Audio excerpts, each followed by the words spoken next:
Hello, YouTube, and welcome to Compound Fracture's Livestream Chatterbox episode for today. Now, today we have a very, very important topic. It's an important topic not for the near future. It's not immediate, but it is a dire trend that I hope we won't see continue in our lifetime, but I fear the worst. So without any further ado, let's get to it. Here's a story that I found this morning, and it was actually from a few days ago, from December 7th, that is 3 days ago as we speak.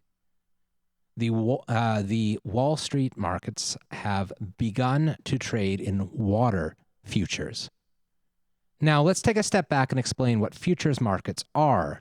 They are bets made between investors betting on the future price of various commodities to be exchanged. There are gold futures, there are oil futures, there are silver futures, there are futures for other commodities.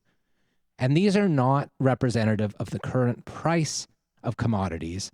They are representative they represent what the investment class believes the commodities will be worth in years to come. Now, right now, certainly in the United States, water, while we do pay for it, we pay for the cost of providing it rather than for the water itself as a commodity value. We essentially, the deal is, and there's corruption, this doesn't always happen the way it should, but in theory anyway, we're only paying for the cost of running the waterworks when we pay our water bills. When we go back down a little bit here, we see that the Nasdaq Valles California Water Index has been established now.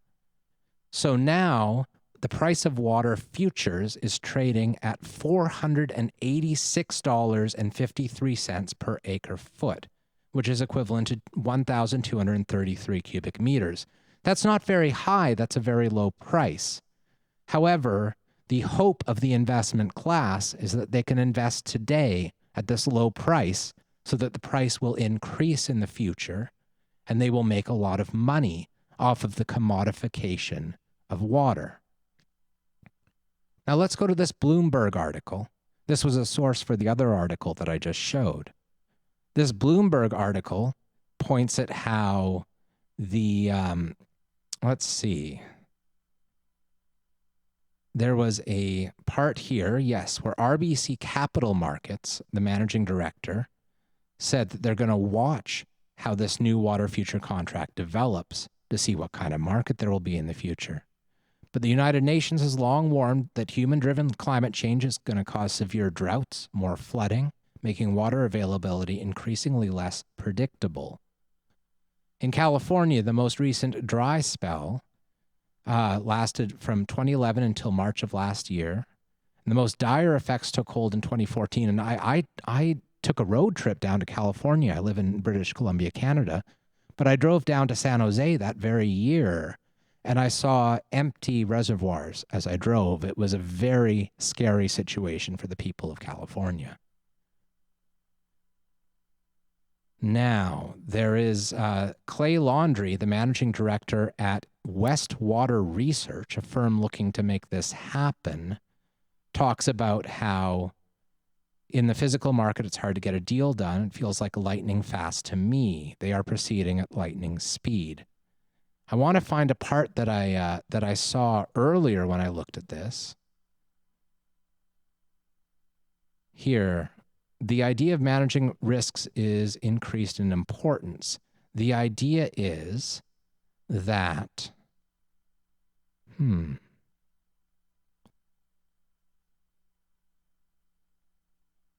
here we go. Without this tool, people have no way of managing water supply risk. It may not solve the problem, but it'll help soften the financial blow that people will take if the water supply is cut off. So we should talk about which people they're talking about. By commodifying water, they are, in fact, providing more water security to some people while taking water security away from others. The people who will benefit from this, the people who will have a more secure future when it comes to water, are specifically the people who can pay for it. If you put a price on water, like we put a price on other things, That means that if you have enough money, you will always have access to it. If you do not have enough money, the access can be taken away, just as it's taken away for every other commodity in our society. So in fact, for the rich, this seems like it increases water security. But I don't know about all of you. I'm far more interested in the plight of the poor when it comes to water security. Because a future where you have to have money to drink or to take a shower is something I never want to see. Never. So let's move on. I want to focus a little bit on Arizona, because Arizona, in all of the world, is one of the most water insecure places. It's a place where scarcity, according to this Arizona PBS station report, is the new norm. This shows the change in temperature in Arizona, which has been disproportionately affected so far by climate change. And it talks about how the flow of the Colorado River, which is mostly provided by melting snow water from the mountains, has been decreasing pretty consistently over the last century. Here is a chart of the flow with the line showing the trend downward. And this is a significant trend downward. Up here, it's at 17 million acres feet per year. Down here, a century later, it is at 13. 17 to 13, that's about a quarter of the water supply being cut off. And this is because there have been smaller snowpacks as the climate has warmed. And this is because there's been more upstream use of water in Colorado. We can expect both of these trends to accelerate as climate change worsens. So moving on, we're going to talk a little bit about individuals versus corporations when it comes to the effects of climate change. Here's an article in a publication called The Conversation, that talks about how focusing on individuals can help, a little bit, but it's awfully convenient for the corporations. Now, I really hope that no one who watches this has any illusions in what forces our world provides for and what forces are exploited in our world. Our governments, our laws, our power brokers throughout society are corporate. Our society is structured for the benefit of corporate interests. That is primarily what governments take care of. That is what laws are created to help.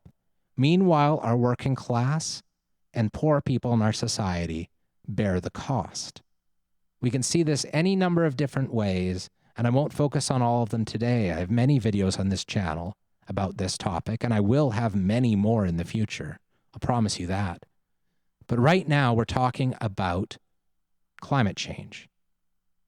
And individuals, as this article points out, are statistically blameless. Corporations do way more to provoke climate change than any individual possibly could. And not only that, but individual behavior is based upon the way our society is structured. We all respond to the priorities of our society at large. If you ask people to make individual changes, only people who can afford to make those changes even have a chance to do it. And there's a catch-22 where the people who can most afford to make change are the ones who are least likely to make change because society is working just fine for them. Individual change is not the answer. Not at all. Now, if we move on here, this is a paper. This is a scientific paper that was published on the Proceedings of the National Academy of Sciences of the United States of America. Now, I'm pretty sure this is the article I had in mind. Maybe not, actually. I think I wanted to talk about... Oh, which one is it? Is it this one? Well, let's go back here. I will find this. Oh, I typed in the wrong number, maybe? No. Okay. Whatever. We'll find it soon. This is talking about how the current Southwest drought is exceptional and arguably the most severe in history. We can expect more and more problems that are the most severe in history as we carry on. Meanwhile, here is an article in AZ Central, another Arizona publication, that's talking about the cause of Arizona's particular water problems. Now, in Arizona, it's not just a question of the flow of the Colorado River. It's also a question of the groundwater tables. And the groundwater tables, yes, they're impacted by the flow of the river. The more water that flows over the landscape, the more will soak into the landscape. But we have to understand that we're not taking water out of the river. We're taking water out of the ground. We're drilling deeper and deeper into the ground to create deeper and deeper wells, and the water table has been dramatically lowering. More than 2,000 wells in Arizona's rural areas here have dropped more than 100 feet since they were first drilled. This is an emergency. This is a deep, deep crisis threatening Arizona's water security as a whole. And big farming companies, as it turns out, are using the lion's share of Arizona's water. It's easy to look at a place like Phoenix and see all the green lawns and the golf courses and say, look how much water must be used to maintain all of this unnecessary greenery within a desert city. And it's certainly true that I think front lawns are incredibly wasteful. In fact, the largest watered crop in America by far is grass. Out of all the crops where water is used to grow whatever it is, lawns are bigger than anything else, bigger than corn, bigger than wheat, bigger than any other crop. There are a lot of lawns in America. And I don't know about all of you, but I think that the local flora in pretty much any part of the country is far more beautiful than a green field of grass that is so unimaginative. It hurts. It hurts me from a basic point of art and beauty. Now, that is true. That is true that this is wasteful, but it's absolutely nothing. Nothing. It's a drop in the bucket compared to agricultural waste. So perhaps this is the article I was looking for. No. Oh, well. So this is a map of the groundwater levels since the 1950s in Arizona. And we can see that outside of these small green areas, which haven't seen much change, most of the state has dramatically declined in water tables. Some areas are down as much as more than 160 feet in terms of their water tables. Their water tables are disappearing very, very fast. Here, a water expert and law professor at the University of Arizona talks about how a 50 or 100-foot drop is a big drop and makes it much more expensive to use the water that's there. Now, the bigger problem is what happens when the water is completely gone. And we see already that in the Wilcox Basin, which is one of the more agriculturally intensive basins in Arizona, one of the places where water is used more than elsewhere, wells are now drilled 358 feet deeper on average in 2018 than they were in 2010. That's 8 years. 8 years of change. That's unbelievable. Now, again, I hope that people, if any of you want more information, check out these articles, Google them, read them for yourself. I can't cover all of this data, not in a short video like this, but you can. Take an interest. This is the future. Now, let's look at what the future might be. Here's the example of Chile. Now, Chile, quite a long time ago, completely privatized their water system.